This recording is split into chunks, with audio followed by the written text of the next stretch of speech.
गरुड़ पुराण को मृत्यु के बाद क्यों सुनते और सुनाते हैं, जानिए 10 खास बातें।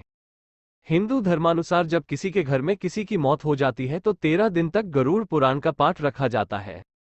शास्त्रों अनुसार कोई आत्मा तत्काल ही दूसरा जन्म धारण कर लेती है।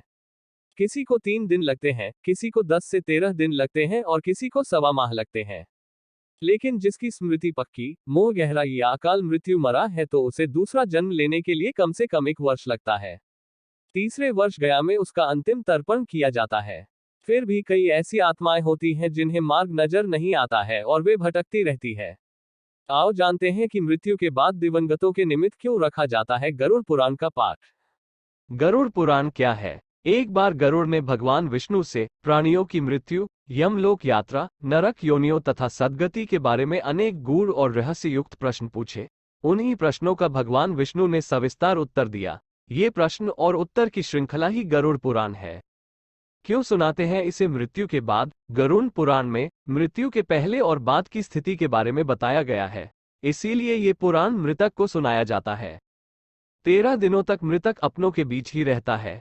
इस दौरान गरुड़ पुराण का पाठ रखने से वह स्वर्ग, नरक गति, सद्गति, अधोगति, दुर्गति आदि तरह की गतियों के बारे में जान लेता है। आगे की यात्रा में उसे किन किन बातों का सामना करना पड़ेगा, कौन से लोक में उसका गमन हो सकता है, ये सभी वो गरुड़ पुराण सुनकर जान लेता है। जब मृत्यु के उपरांत घर में गरुड़ पुराण का पाठ होता है तो इस बहाने मृतक के परिजन ये जान लेते हैं कि बुराई क्या है और सद्गति किस तरह के कर्मों से मिलती है, ताकि मृतक और उसके परिजन दोनों ही यह भलीभांति जान ले कि उच्च लोक की यात्रा करने के लिए कौन से कर्म करना चाहिए। गरुड़ पुराण हमें सत्कर्मों के लिए प्रेरित करता है। सत्कर्म और सुमति से ही सद्गति और मुक्ति मिलती है। गरुड़ पुराण में व्यक्ति के कर्मों के आधार पर दंड स्वरूप मिलने वाले विभिन्न नरकों के बारे में बताया गया है। गरुड़ पुराण के अनुसार कौन सी चीजें व्यक्ति को सद्गति की ओर ले जाती है, इस बात का उत्तर भगवान विष्णु ने दिया है। गरुड़ पुराण में हमारे जीवन को लेकर कई गूढ़ बातें बताई गई है, जिनके बारे में व्यक्ति को जरूर जानना चाहिए। आत्मज्ञान का विवेचन ही गरुड़ पुराण का मुख्य विषय है। गरुड़ पुराण के 19,000 श्लोक में से बचे 7,000 श्लोक में गरुड़ पुराण में ज्ञान, धर्म, नीति, रहस्य, व्यवहारिक जीवन, आत्मा, स्वर्ग, नर्क और अन्य लोकों का वर्णन मिलता है। इसमें भक्ति, ज्ञान, वैराग्य, सदाचार, निष्काम कर्म की महिमा के साथ यज्ञ, दान, तप, तीर्थ आदि शुभ कर्मों में सर्वसाधारण को प्रवृत्त करने के लिए अनेक लौकिक और पालौकिक फलों का वर्णन किया गया है। ये सभी बातें मृतक और उसके परिजन जानकर अपने जीवन को सुंदर बना सकते हैं।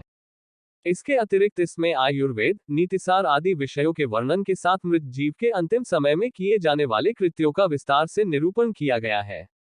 कहते हैं कि गरुड़ पुराण का पाठ सुनने से ही मृतक आत्मा को शांति प्राप्त होती है और उसे मुक्ति का मार्ग पता चल जाता है। वह अपने सारे संताप को भूलकर प्रभु मार्ग पर चलकर सद्गति प्राप्त कर या तो पितरलोक में चला जाता है या पुनः मनुष्य योनि में जन्म ले लेता है। उसे प्रेत बनकर भटकना नहीं पड़ता है।